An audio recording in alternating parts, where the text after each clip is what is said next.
1300 hours Pakistan Standard Time. Assalamu alaikum. This is Radio Pakistan. The news read by Daman Zaman. The headlines. The Special Assistant to the Prime Minister on Information and Broadcasting says the report of the Inquiry Commission on wheat, flour and sugar price hike would be made public. A meeting of the Parliamentary Committee on Coronavirus is being held in Islamabad today with the National Assembly Speaker in the chair. A Pakistan International Airlines flight carrying another cache of protective equipment from China has reached Islamabad. In occupied Kashmir, the Indian troops in their latest act of state terrorism martyred 3 youths in Kulgam district today. And now the news in detail.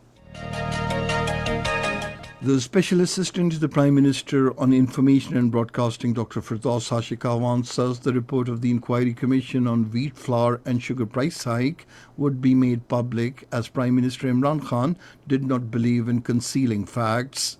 In a tweet, she said political opponents used to say that the inquiry report would not come out, but the Prime Minister made it public. She said the Pakistan Tehreek-e-Insaf government has created history by launching an investigation that raises questions about its own people. A meeting of the Parliamentary Committee on Coronavirus will be held in Islamabad today with the National Assembly Speaker Asad Kassar in the chair. The Minister for Industries and Production will brief the committee on the impact of the lockdown due to coronavirus and immediate steps required to protect the economy, with particular reference to the industrial sector. The advisor to the Prime Minister on Commerce will also brief the committee on the effects of the lockdown with reference to trade and commercial activities in the country. A special aircraft of the Pakistan International Airlines carrying another cache of protective equipment from China reached Islamabad today.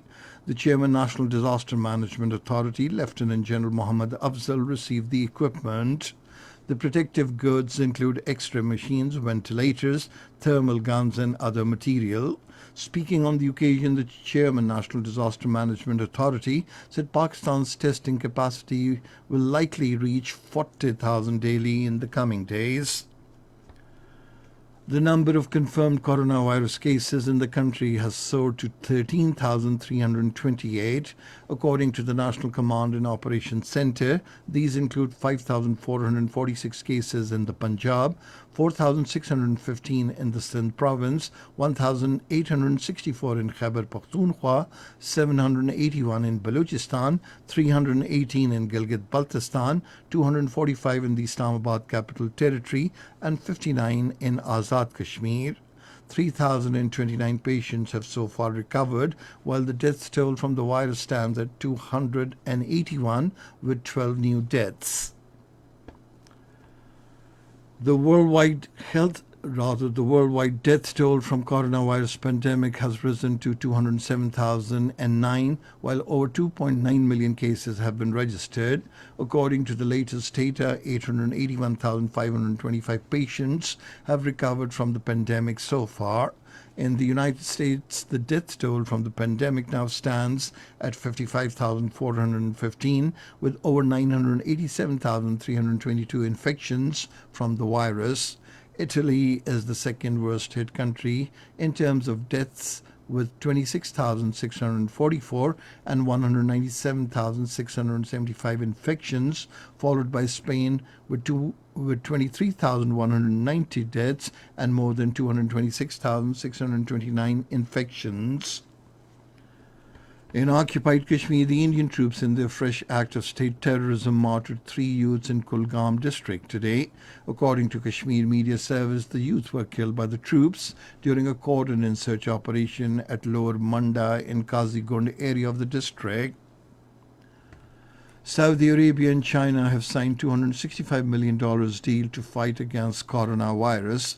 According to the agreement, China will supply Saudi Arabia with 9 million coronavirus test kits, 500 specialist technicians, and 6 test laboratories.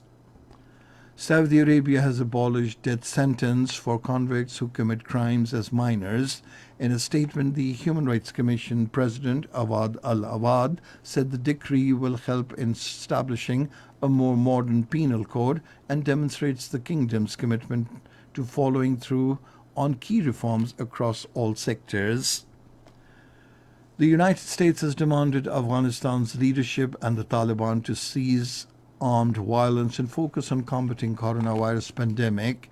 In a tweet, the American peace envoy to Afghanistan, Zalmay Khalilzad, said the Afghan leadership must advance a stalled peace agreement signed with the Taliban earlier this year. And that is the end of this news bulletin. For more news and analyses, log on to our website, radio.gov.pk, and you can also watch the live video streaming of our bulletins on the link facebook.com/Radio Pakistan News Official.